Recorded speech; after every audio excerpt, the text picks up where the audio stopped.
போட்டி வெற்றி பெற்ற அணிகளின் வீரர்களுக்கு பதக்கம் மற்றும் சான்றிதழ்கள் வழங்கப்பட்டது.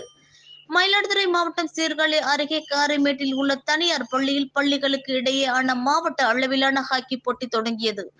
தொடர்ந்து 2 நாட்கள் நடைபெற்றது. இந்த போட்டியில் மாவட்டத்தில் உள்ள பல்வேறு பள்ளிகளில் இருந்தும் ஏராளமான மாணவர்கள் கலந்து கொண்டுள்ளனர். முன்னதாக போட்டியினை கடலோர காவல்படை ஆய்வாளர் புயல் பாலச்சந்திரன் தொடங்கி வைத்தார்.